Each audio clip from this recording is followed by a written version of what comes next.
Hey, welcome back to my channel. So for those of you who don't know what Polish is, it's pretty much just another type of yeast that you make from scratch. And it's used in making pizza dough. It's almost a bit like sourdough, but it's made for pizza. And it can be a challenge to get this yeast to actually work. Thankfully, this recipe can't go wrong. You can actually use this trick for any Polish recipe. So first start adding all the ingredients into the bowl.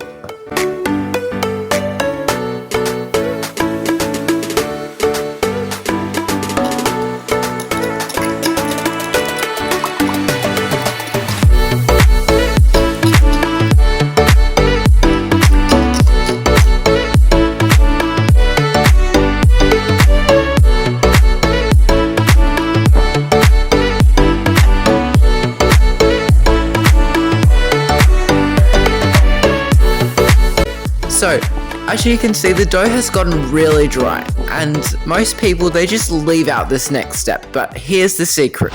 Just try adding some more water to the dough.